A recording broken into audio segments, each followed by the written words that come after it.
Welcome to the 2023 Golden Triangle Bid Annual Meeting.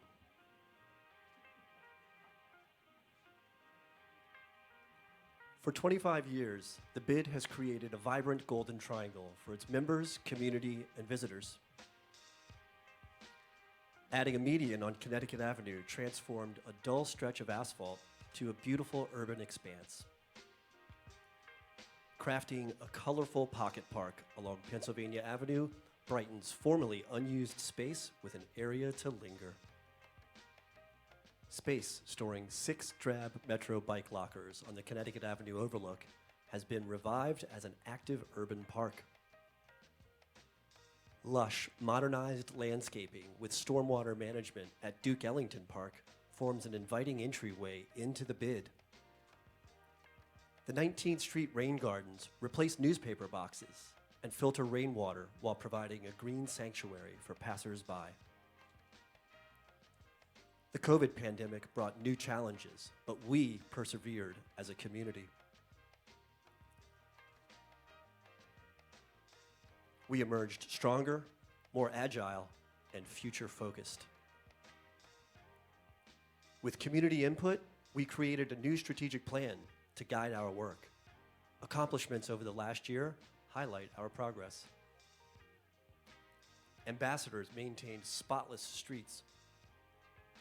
Over the last year, ambassadors completed more than 20,000 plantings, 7,500 interactions with visitors, 1,140 hours of all-terrain litter vacuum cleaning, 70,000 trash and recycling bags were collected. We coordinated with district officials to help keep our neighborhoods safe. Our outreach team connected people experiencing homelessness to critical services, including housing. 6 individuals were permanently housed. 395 individuals were served. 1,200 face-to-face engagements. We supported our members and helped businesses thrive. We regularly convened members for discussions about important community topics such as new energy standards, Pepco utility repairs that affected their buildings, and how to prepare for emergencies. After a water main break on L Street, we coordinated with multiple emergency teams to minimize disruption. We connected the Mayflower Hotel and the White House Historical Association to open a holiday pop-up shop that continues to thrive today. Through Grow Golden, more local businesses opened pop-ups, including Pop Social and the Rorschach Theater. Grow Golden Businesses Home and 9010 by DC Sweet Potato Cake continue bringing energy to the neighborhood. We invigorated our community through arts and culture. Golden Spike by Hibikozo is now featured at the Connecticut Avenue Overlook Pocket Park. Actors engaged passers-by with a pop-up Rorschach Theater performance at the Overlook. Live go-go music energized evening crowds passing by DuPont Circle. New colorful banners bring vibrancy to our streets. The Golden Haiku Competition had a record 3,100 haiku from 1,600 submitters in all U.S. states, D.C., and 75 countries. In partnership with the Japan American Society of Washington, D.C., we hosted a haiku workshop at Studio by Tishman Speyer. We collaborated with Smithsonian Gardens for the annual Golden Plus Streets competition. Inspiring art by 10 local artists continue to decorate the windows of empty retail spaces and construction projects. Through the Streets for People grant, we created and activated outdoor gathering spaces for people to connect. Golden Plus parklets along 4 blocks provide space to dine and relax. Golden Plus Sounds featured a series of live music at lunchtime. We added permanent seating in more neighborhood parks. We worked to grow the tech ecosystem through the Penn West Equity and Innovation District. Through DEMPED's Penn West grant, we supported major events that brought together DC's tech community. coordinated panel discussions around pressing issues facing the tech industry like AI, and partnered with Build Within to locate a tech training hub here that supports workforce development. Our president, Leona Agaritis, received the Future of Work Visionary Award after hiring the first Build Within tech apprentice. With our charter renewal, the bid will continue our critical work over the next 5 years.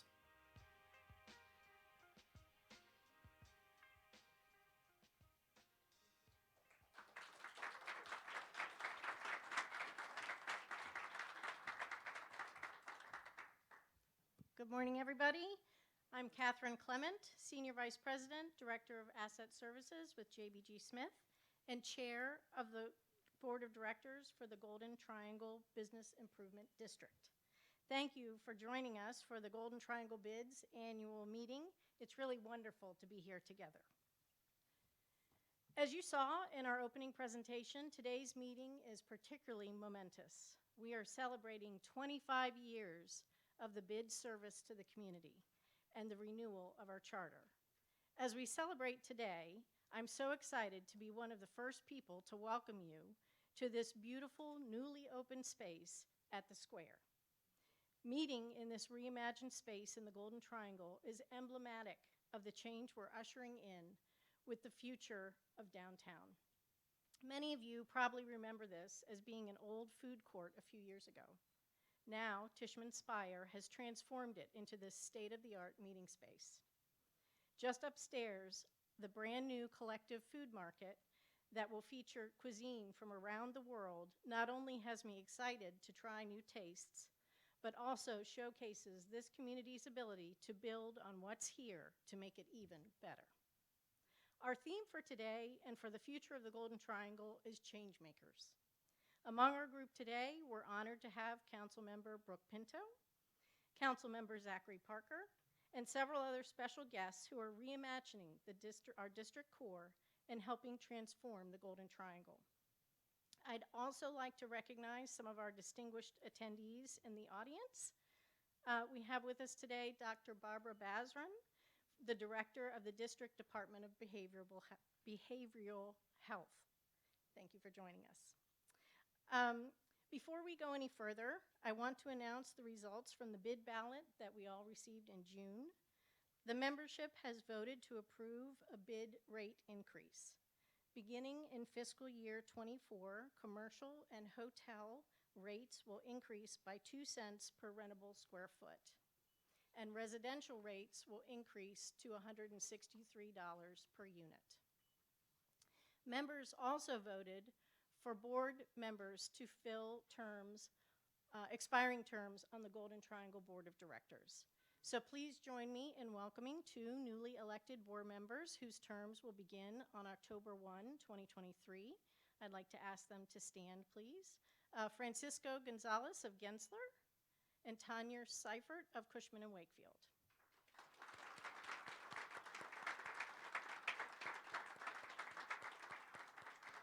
So I'd actually ask any board members to please stand, so you can stand up again, Francisco and Tanya, but any existing board members to stand to be recognized, and thank you to the board for helping us guide the bid's work.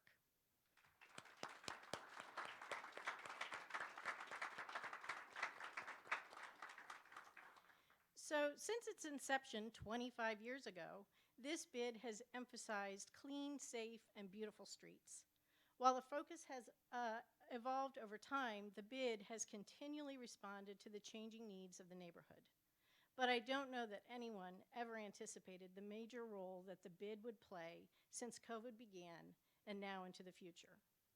The bid does what no one owner can do alone. It is a connector, facilitating consensus to create shared visions. And working across the community, the bid returns results. And that's what is necessary for a thoughtful, strategic, long-term recovery. We're grateful to have the commitment of many elected leaders to help spearhead the recovery process and support these efforts. Among these leaders are council members whom we recognize as exemplary visionaries and advocates and change makers for the future of DC. and they're coming up to join me right now. Ward 2 Council Member Brooke Pinto is our council member for the Golden Triangle. She is the youngest member ever elected to the council and the first woman to represent Ward 2. She's also serves as chair of the Committee on the Judiciary and Public Safety. Welcome, Brooke.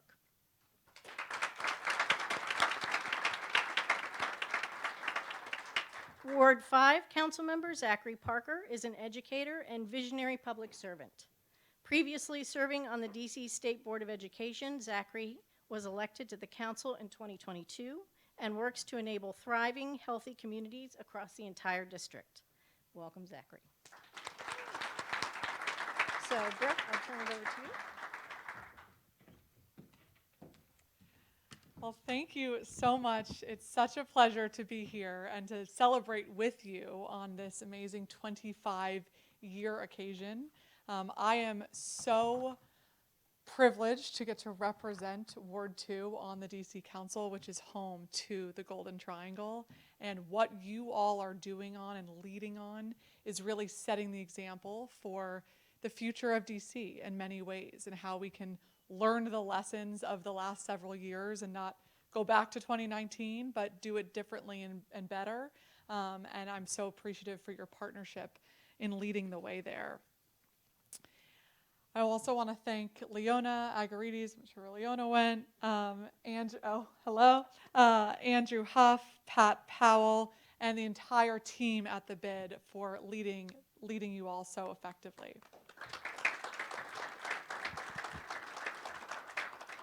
And I'm really excited that this event today is at the Square, which I think is really emblematic of the innovation and evolution that's possible when our stakeholders come together. I was on a walk last year about this time with Leona and Andrew, and we ran into some folks from Tishman Spire on the sidewalk. I want to recognize Sean Warfield, who's here, and the amazing efforts that you all have done for this space, for the food mart upstairs. I think is going to be, again, a really exciting thing, not just for the neighborhood, but as a model of how we can be innovative and working together. So thank you so much for your innovation there. We have a responsibility, I think, here in downtown to set the example for what resilience and inclusive neighborhoods can look like. It's really imperative to the goals of our whole city that we have a thriving downtown. The entire success of DC relies on a thriving downtown, not just because of the tax base that is here that we need to ensure continues to grow, but also because the eyes that people look to, what is downtown doing? What is the Golden Triangle specifically doing that I know you're going to continue leading on and demonstrating what true public-private partnerships can look like, which I think as a city we need to do a lot more of to lean into how much more we can scale up those public-private partnerships. This year we passed at the council the three main pillars of my bill, the Recovery Act, that I worked very closely with the Golden Triangle bid on, and so thank you all to your partnership there. And those three pillars are first around converting vacant office spaces to other uses through tax incentives and abatements. I believe that those conversion priorities should be for housing. They should include affordable housing. They should also be for other things that we need in the neighborhood, like retail, like recreation space, like hotels, and do so in a way that it's not going to solve all of our challenges. We still need people to come back to work. We still need an strong office environment, but we also need to be ensuring that the government is leaning into some of those conversion incentives in partnership with you all. The second piece is around funding for brick and mortar businesses to relocate downtown into the Golden Triangle to make sure that we can have some more focused investment on some of the vacancies that we continue to see. And the third piece, and really want to specifically thank Pat Powell for your partnership with our team on this, is the creation of a new pilot called the Safe Commercial Corridors Pilot, which is really going to empower groups like our bids and other community organizations to apply for grant money directly for public safety purposes. So this could be things like more security on the ground, eyes and ears on the ground, patrolling as we try to rebuild our police department. This could be things like more lights. This could be other interventions that work best for the neighborhood. And that's one of the things that has become abundantly clear in my capacity as chair of the Committee on Judiciary and Public Safety, is that there are some things as a government we have to scale and apply evenly and fairly across neighborhoods. And there are some things for one neighborhood that don't work for another neighborhood. And the best groups on the ground, like our bids, I think will be excellent partners in dispersing those types of funds quickly. And so that pilot will begin this October 1st that we're very much looking forward to. But I'm really excited for what the future brings. And we have our budget process every year on the council where I work with many of you to try to get our shared priorities funded, but we did that. And that process is over, and we had our last legislative session yesterday, and I'm very grateful to my wonderful Ward 5 colleague, Councilmember Zach Parker, for his partnership on ensuring that we can get over the finish line an emergency public safety bill to address some of the crime and violence that we're seeing right now. And it's no secret, and is very important to me and my team, that we recognize the intersectionality of the importance of success for business and public safety. And we can't have one without the other. And so while public safety wasn't always within the bid's boundary, we are in a new world, and we all have to partner on this because it is not acceptable what we're seeing in our communities right now. And I'm very pleased that emergency package was passed, and I'm going to continue working with Mayor Bowser and with all of my council colleagues and members from the community on a permanent package that can really address some of these challenges on a longer term and sustainable basis. We're also, lastly, thinking about other ways that we can support the innovation district that you all have led on. Our next kind of mission in that regard is to lean more into the aligned incentives that should be more present between our employers and our employees. Employers and employees both rely on a thriving Golden Triangle and jobs created, new innovative industries and districts here. And I'm excited as a government to lean more into that work with you all on how we can support district residents for the training they need to have jobs here in DC. So we can support their education and training and have them buy in with us as well to stay here. And that's going to take employers, employees, and the government all working together. So I'm looking forward to that partnership, a great year ahead. I want to again congratulate you all for 25 years. I have a council letter of support and recognition for your excellent service for 25 years as the Golden Triangle bid. That is absolutely worth celebrating, and I'm excited to see how you all continue to lead in the next 25 years. Thank you.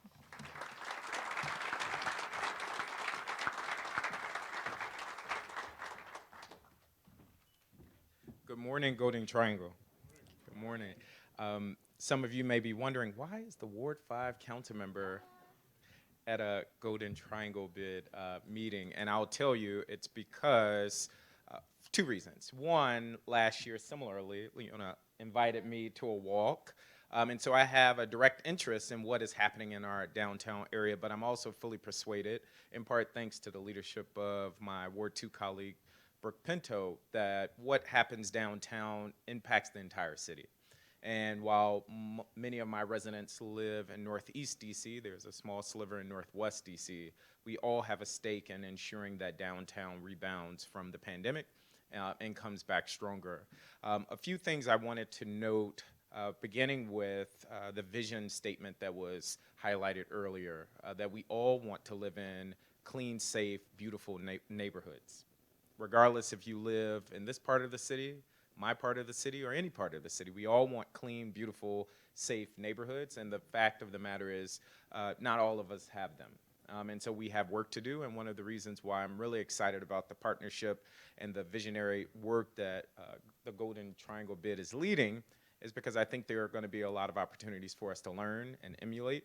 My hope is that we can build a framework at the council for future development around how do we build what I call healthy communities, which is, again, another way of saying clean, safe, beautiful, or vibrant communities. It's all the same vision because that is what we all want, a shared quality of life regardless of our zip code or background. A few other things I want to highlight include the vote that the council took yesterday, and I want to start by thanking and acknowledging Councilmember Pinto for her leadership. It was not easy, but in a 12-1 vote, the council passed an emergency legislation that will begin to help turn things around that we're seeing in the city as it relates to violent incidents. I won't get bogged down into politics or the particulars, but one of the things that that bill aims to do is to say we are going to hold folk accountable who are not contributing to us living in clean, safe, vibrant communities.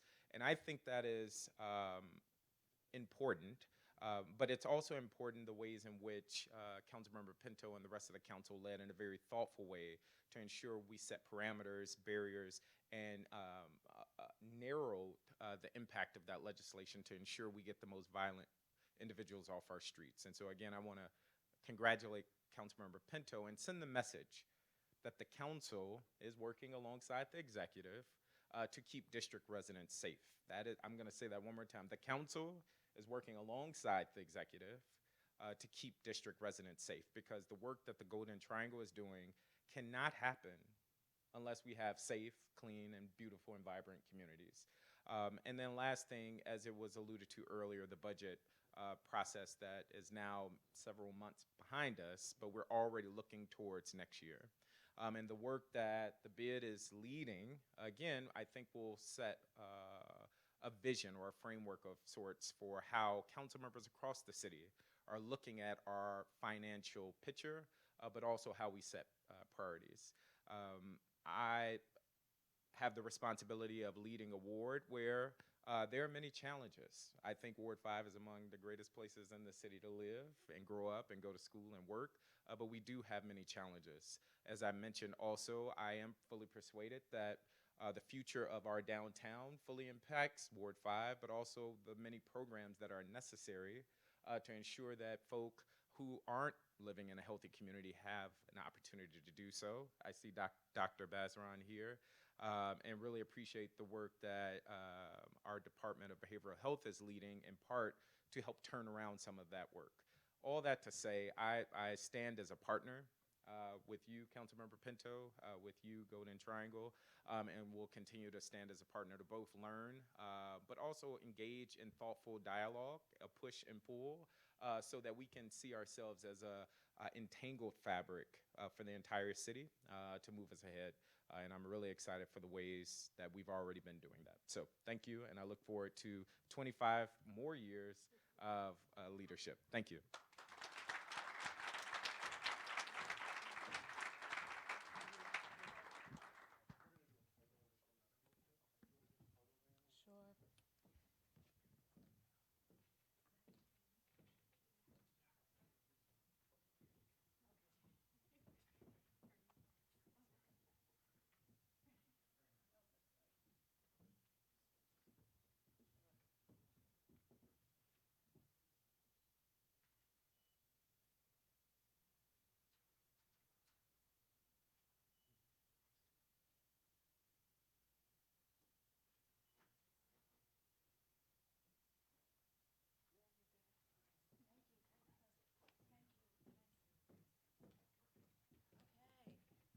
Thank you to both of you council members. We're so grateful for everything that you have done for the downtown and that you are continuing to do. And we so look forward to working with you in the future to make the city even better. Good morning, everyone. I am Leona Agaritas, President and CEO of the Golden Triangle Bid. It truly takes a village to care for this beautiful and vibrant neighborhood, and the Golden Triangle Ambassadors are at the center of this effort. Today, it's my honor to recognize 3 outstanding ambassadors who have been working with us for more than 2 decades. I'd like to ask Josina Lawrence to join us on stage. Josina is our street operations manager and oversees the ambassador program. And of course, we would like the council members to be with us for some photos. Recognizing 20+ years of service to the Golden Triangle, please join me in honoring Rahim Al-Basiri. And Rahim started as an ambassador 20 years ago. He left, yeah. Yeah.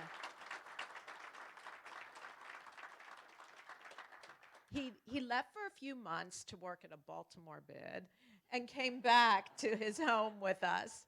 And he's currently the assistant manager of the program.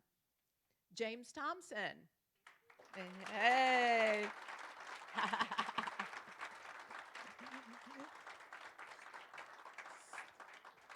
So, Mr. Thompson is one of our hardest working ambassadors. And whenever I see him on the street, and that is a lot, he is totally focused, looking down at his work and getting it done. Reynald Vilmonet.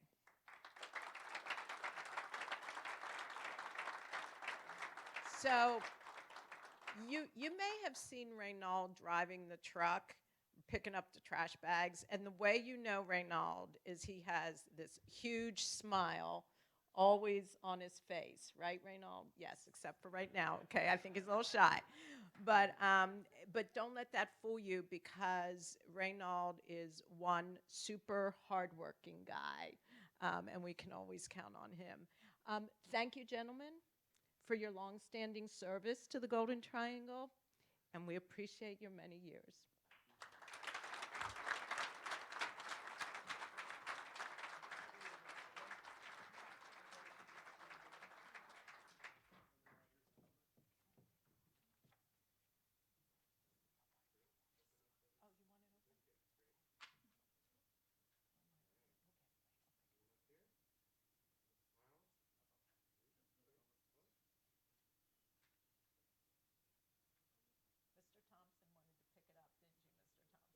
Mr. Thompson wanted to pick it up, didn't you, Mr. Thompson? Looked like a little piece of trash there. Thank you, guys.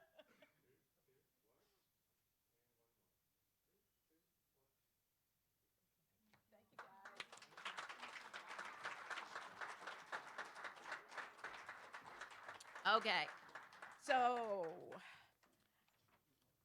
as you see, our essential services make the street sparkle. Our public realm projects make the neighborhood unforgettable, and our activations create experiences that draw people here every day. But while we are focusing on today, we're also working hard on tomorrow. We have been change makers in the past, and we will continue to be change makers in the future. We've already, as you've heard, started to work to deliver an action plan with the next generation of projects to transform downtown. Our partners in this massive effort are the Downtown DC Bid, the Federal City Council, and Mayor Bowser. Unfortunately, the mayor cannot be here today, as she had hoped. However, she did record some remarks for us. Following the mayor's remarks, you will see slides on the ways we are already working to create a model mixed-use business district. Please turn your attention to the screen. Good evening, everyone. Congratulations to the Golden Triangle bid on 25 years of supporting DC. As we continue the transformation of downtown, your partnership and leadership is critical. We have an economic strategy that sets big goals for the next 5 years. We're building a downtown action plan that will help us revitalize those goals, and our comeback is already underway. We are already attracting people, jobs, and big ideas back to DC. So let's keep the momentum going. Let's keep changing spaces, filling spaces, and bringing people back to the greatest city in the world. Thank you, and enjoy your evening.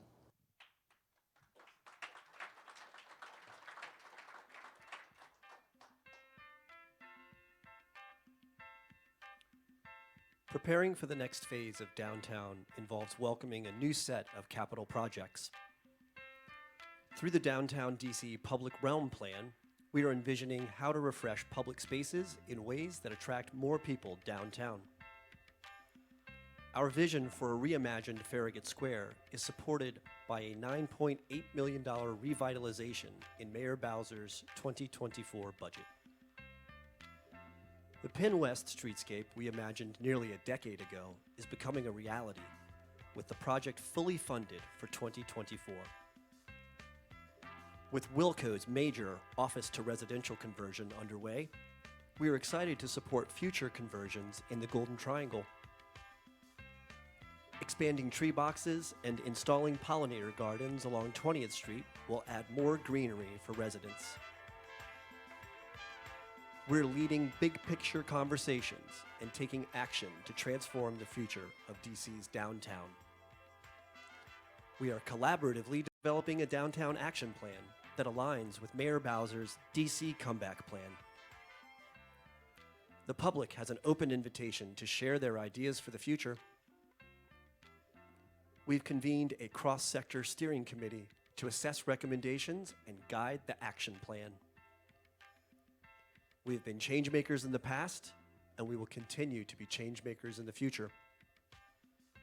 Alongside our board of directors and partners, we are reimagining a future that fosters innovation and growth downtown. Our community of changemakers is trailblazing the future of the Golden Triangle.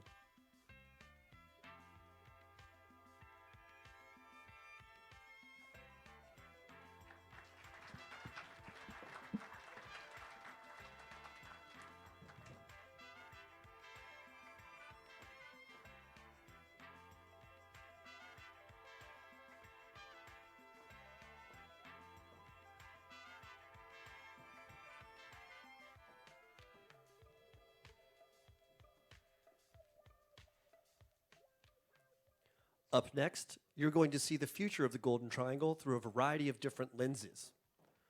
Please welcome to the stage our group of changemakers for a panel discussion led by Leona. Okay.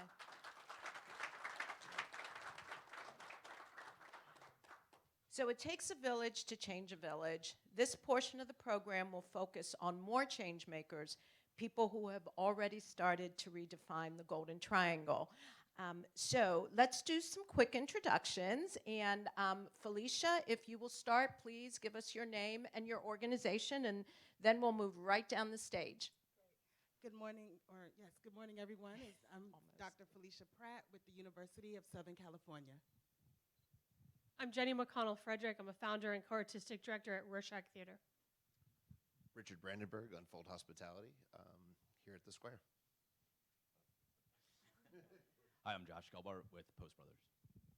I'm Jimena Yates, CEO of Build Within. Okay. So before we get into our conversation, we want to start with a brief overview of the projects. Each of the change makers here has been carefully selected because we think there is a lot of future in the programs that they are leading. So what we're going to do is pull up a slide for each of your change maker projects, and we're going to ask you in 90 seconds to give us a synopsis of what people are seeing on the screen. And again, we'll start with Felicia and with USC. Okay, so here you see that USC is envisioning and creating USC's Capital Campus, where we hope to have a great community of not only administrative offices, but research, academic programs as well. And we are excited to be here and to take part in the conversation that happens here only in Washington, D.C. So Felicia, USC purchased the building at 1771 N, which Stream had renovated. It used to be the space that was owned by the National Association of Broadcasters. And I want to ask you a little bit first about if you would address the programs that you will be running, because you're not doing just government relations, right, at that. And I know that's the perception here, that a lot of the university presences are about that. But you're doing more. And then I also want you to talk for a second about the other universities. Since you all announced the purchase of that building, Princeton and Syracuse have announced leasing large footprints just across, basically almost across the street from you all at 1333 New Hampshire. So give us a quick soundbite on your programs you'll be running there, and then do you think there's a there here? This is organically seeming to be evolving as an area. I mean, we're talking about residential conversion in the Golden Triangle as a way for the future, but it also seems that perhaps there is something in creation of a more robust university hub area. Yeah, so we have a team back in California that is actually working on the programming as we speak. So as you mentioned, it's not just government relation work here, but communications. We have a great USC Annenberg is a great communication schools. We have partnered with different news organizations in the past to cover different programs here. So that's something that would possibly happen. Also our film school might want to come out here. So as I mentioned that the team back in California is really working on the programming to help bring to fruition. And as far as the other universities, that is exciting, right? I think there could be a there here. This could be a hub, an opportunity for universities to work together. USC has worked with other universities. We've had a program with GW with the U.S. Africa Initiative. So it's an opportunity for us to work together and collaborate on more opportunities to benefit the students in this area. Thank you. Thank you, Felicia.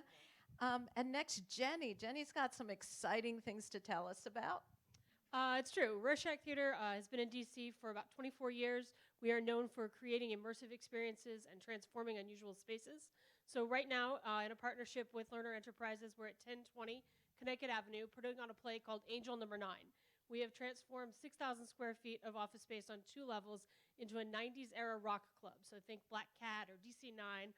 Audiences can come and enjoy the play, which includes a live band. There's a bar with food and drink before and after. There's an activation of the upper lobby, which includes a music history in DC exhibit and other interactive components. So it's a really exciting way to enliven and give nightlife to downtown.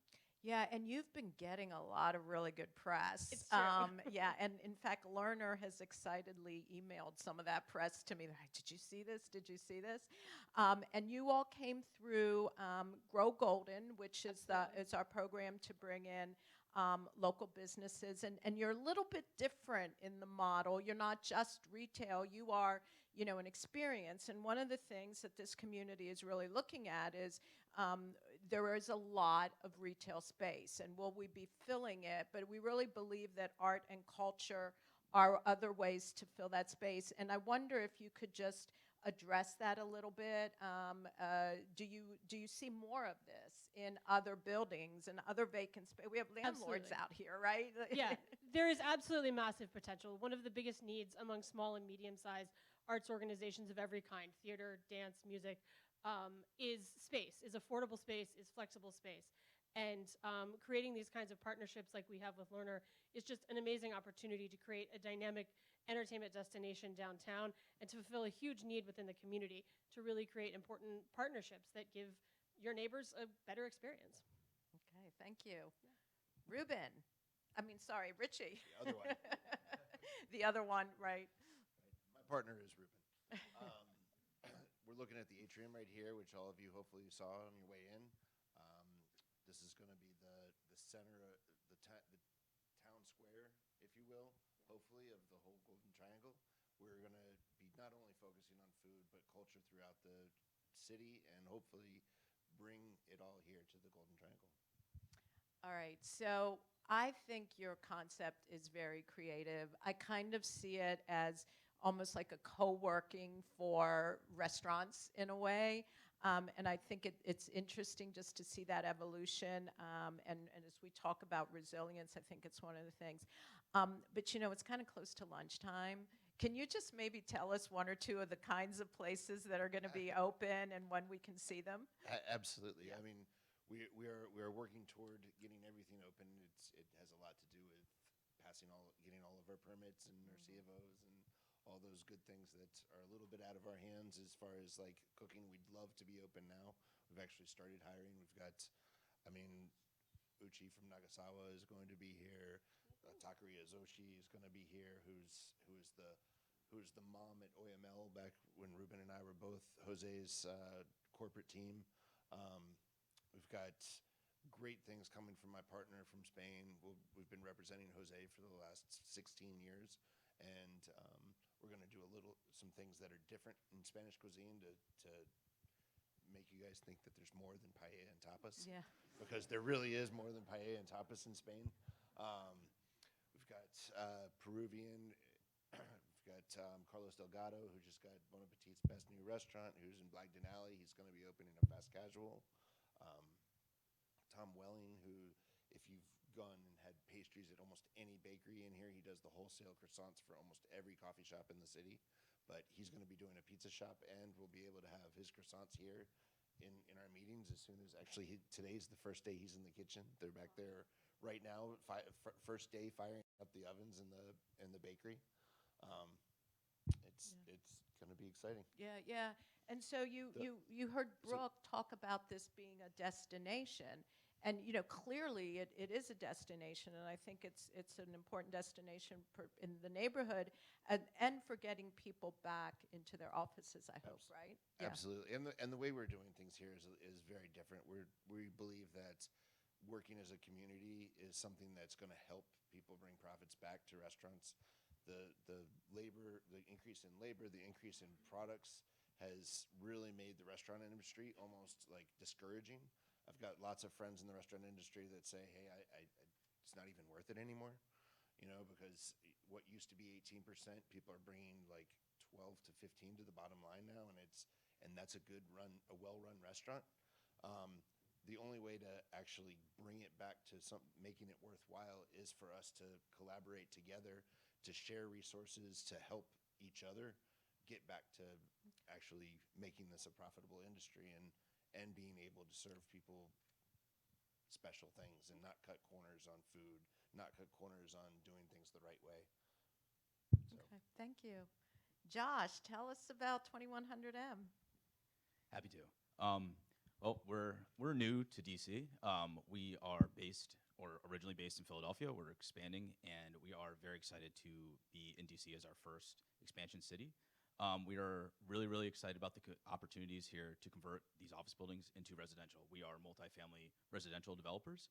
That's what we do. We've developed over 10,000 apartments in Philadelphia and in New York, and now we are coming here to DC. We are also doing 1825 Connecticut, which I think is the largest conversion in DC. It's going to be between 500 and 600 units. We're really, really excited about that, but we are equally as excited for 2100M. We are really excited to be in this neighborhood. Leona has been so great, and the involvement and the way the bids are ran here is very different than Philadelphia, and it's really great to see the engagement and how much people really care about DC. It's very, very exciting. We're really excited to be here, and we are going to turn this into apartments. We're hoping to have between 300 and 350 units here with lots of retail on the ground floor. I talk to retailers all the time. We built a 4-acre, 1,100 unit from the ground up, very large project in Philadelphia that it's beautiful, and we think that everyone would be crazy not to be here. It looks like City Center, I think is what it's called here. And we have a hard time convincing retailers to look at it. We just start mention DC, they want to be here immediately. So we're very, very excited to be here and be bringing some really great stuff. Yeah, no, I think it's great. I mean, everybody, when the news hit about 2100M, people just started, you know, emails started going, texts started going. People were really excited. We did a walk together, you and I, about a month and a half ago, just like Zach and Brooke and others. So you're somewhat familiar. I know you're out of town, but given that residential development is your core business, in your mind, where do you see the residential development in this neighborhood really kind of moving? Where do you see the biggest? Because I'm a little surprised at some of it. I had some thoughts in my mind about where it would be, but what in your mind, where would this be? That's a great question. I think it is really going to be about what is available. There's so much talk about converting office. We started out converting buildings.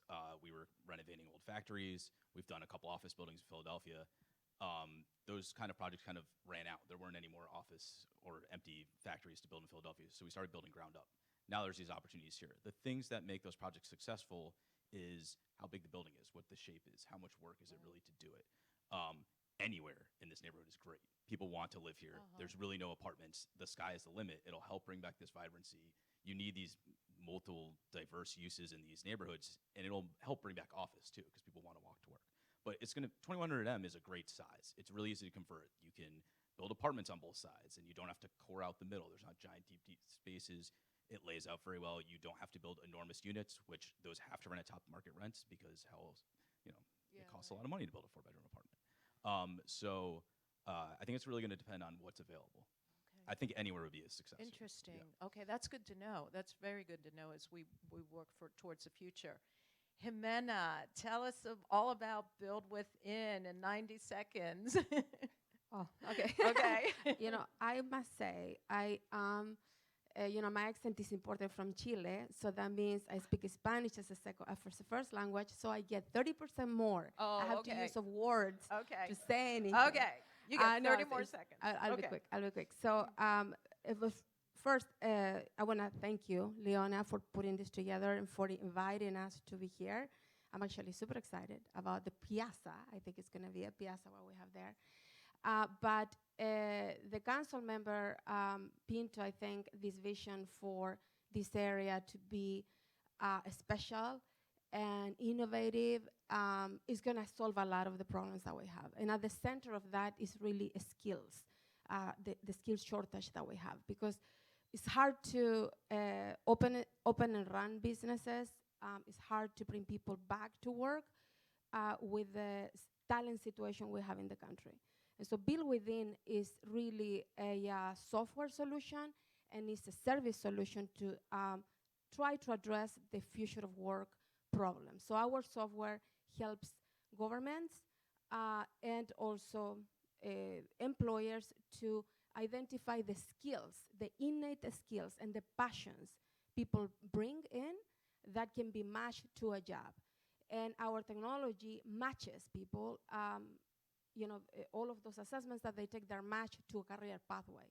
We think about career pathways as the future of human resources because you no longer can think about the job the person does today because the younger generations don't think about work the way we did. They're not staying in their jobs more than 2-3 years, and there is no sense of what we used to call loyalty with anything because their loyalty is with themselves and with the environment, with the world. And so rethinking career pathways so you have people that can do frontline work and then in 2 years they see themselves doing something else and they see a vision in the company. We help companies do that. And at the same time, we also have software for on-the-job training that helps new hires and people that are breaking into a new career at any age without any type of background or no background, no education, break into that role and do it well. And so Leona was the first person here for our company. We started the company late 2021, and I'm a serial tech entrepreneur. I had a company exiting in Virginia. I was very happy in Virginia. I was going to run the second company there. And our investors wanted us to be there for a lot of reasons that, the courts and everything. But Leona invited me to come. And she said, we'll help you find a space. Call Joseph as Tishman Speyer. I called Joseph. It was a Saturday. Joseph and I had a contract signed by the end of the day. We were 2 when we started. We're 35 now, a year and some months. And our company is growing dramatically. And we have a lease for a year, and we're expanding probably now in a couple of months. So I just want to say, startups, every company starts small, but it's the vision that Leona had of thinking we're going to have this company here one day will be big, and that's the way that we probably all have to think. And we did hire the first apprentice, Yinka, who is there she is. Yinka, who is now who did her year apprenticeship with us, and Yinka is now a full-time employee, and you can see she's actively working and helping and being part of the team. I do want to ask you one thing, though. If you would please tell the audience how they could get an apprentice, because I can tell you as we hire, we really have this need for people who have a lot of tech skills, and we run into people who don't, and this is a way to kind of fill the gap and to keep people on for a while. But tell people how to hire an apprentice. So we recognize that software alone doesn't solve problems. And so we train people without any background in any job that have the skills for that job, and we train them. We are training right now 200 people. We have 35 that were here yesterday that we're training them with the Economic Club Scholars program. 200 people from DC, from Ward 5, from Ward 6, 7, 8, everywhere. Some of them have come from the accelerator and are hired now in companies full-time. Lee Manley in the back is one of them. What ward are you, Lee, from? Ward 4. Shaina is here too. Yumi, Agustina, Jessica is a former apprentice. You have Olayinka there. Absolutely phenomenal employees. Phenomenal. All they need is someone to give them a chance. And so how you can get one, Peter Kishner is here, is our director for the city, for DC and Maryland. Phil Menardi, I don't know if he's here in the back with the camera, and Lee and everyone on the team, you can just reach out to us. You'll not regret it. You have somebody loyal, talented, and you'll help in DC to have people back in the city physically. Yeah, and if you need the contact information, please get contact with us, and we'll put you in touch with Jimena. I do have one question for the group as a whole, but I know that we're getting into the lunch hour, and then we will close up. So this is my final question, and it is to all of you. When you think about the Golden Triangle neighborhood for the future, what does it look like to you? What is it that we have here? This is a rare opportunity, really, to kind of create a slate going forward. So who wants to take it first? Yay, okay. So I see the square as one of many food innovation across the city, not just here and probably across the country. So I do see the innovation district Golden as a model for other places. I think that is enough innovative power here, right here in this room right now, to make that happen. It just requires communication, sharing resources, and leveraging what we have.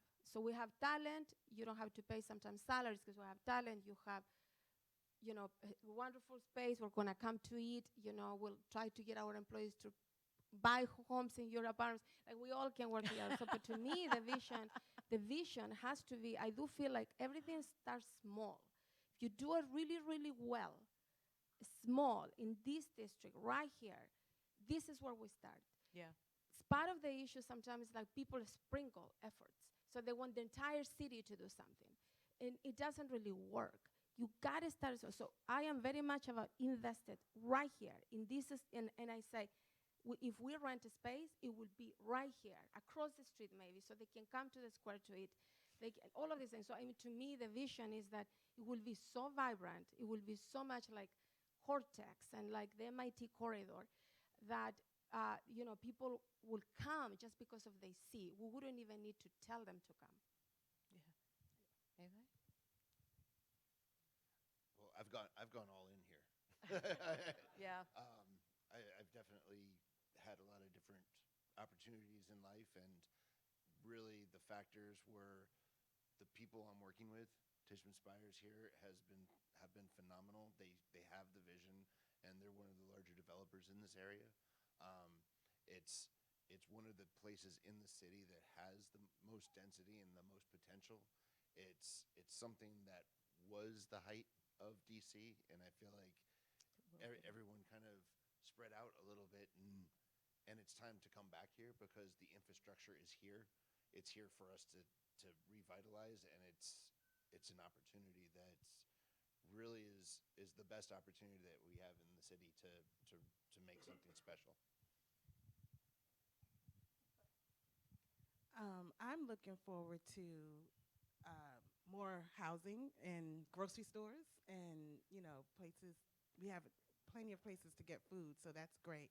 But for the students that would possibly come here with the different universities that are here, Right. possibly some housing for them and Josh can build it. Yeah. And one of the This is a things target that demographic. we have a DC program, and one of the things that the students like is it's not just USC students in that building. There you go. They can interact with other students from other universities. So I think that would be a good idea as well. I'm looking forward and hoping that can come to fruition. That's interesting. Yeah, and I want to see a downtown full of diverse cultural opportunities, Right. so that when your students have finished their work Right. for the day, Right. they have somewhere to go and something to see, and they have a wide range of things that they can experience in different forms of art. So, and there's plenty of space and great. opportunity for that. That's great. I think the point about the infrastructure is a really great one. I think that there's a ton of talk about revitalizing downtown. Right. As an outsider, DC looks great. It is beautiful. It is spotless. It is clean. There is beautiful landscaping everywhere. Like the way Golden Triangle looks, which is such a testament to the work you guys have done. That is not what Philadelphia is like, and we do not have the leadership in the city to make it that way. And like we're excited to be in a place where we just have to build our building. Everything around it is already great, and that is a huge challenge in other cities. And it's great to see that here, and you can see all these different groups are excited to be here. So I think that is, it's just filling in all the things. I agree with that. Our startup before was that we work in Chinatown. And, you know, I love Jaron Price, so there's nothing against that. But our team did not want to come to work sometimes because we will see horror every day, every single day. And I lost my backpack. One time I got, you know, like you get mugged, all these things. Here, you walk to the office, you want to come to work, right? Like it's beautiful, there are gardens. And so I think it's, and our apprentices, they come from Ward 7, 8, take classes, and they love to do it because they want to change a little bit of the environment that they have. So I think it's, you know, what you see is very, it inspires you. Like food, if it's beautiful, inspires you. Like this space here inspires you. So I think a lot of testament to you and your team and the ambassadors for keeping this area beautiful. Thanks to you. Yeah. Thank you. So I really want to thank all of you for this conversation. You know, sometimes it's really easy to get into this spiral of people aren't returning back to the office. What are we going to do? Our streets are empty. And the important thing is that change is happening and good things are happening. And there is, I think, in many ways, a much more exciting and thoughtful and interesting product that we're all kind of working towards. And we really wanted to feature this because we wanted to show everybody the change that is already underway, and we wanted to provide some inspiration to people for the future. You've all been great. I want to thank you for your time, and we are very honored to have all of you here in the neighborhood. Thank you very much.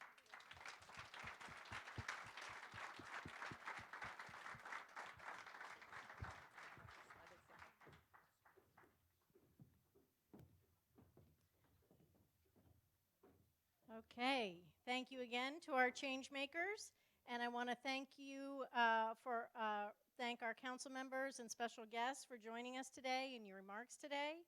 I'm very excited to see all this positive change underway. Thank you all for attending today's annual meeting. We hope that we've inspired you and you leave today thinking new thoughts. But before you head back to the office, please take a peek at the space upstairs. Ruben Garcia and Richie Brandenburg are curating, as you've heard, a phenomenal dining experience here at the Square. So stop back again soon when the restaurants are open. And this officially concludes the annual meeting. Thank you again for joining us, and we hope to see you in the neighborhood soon.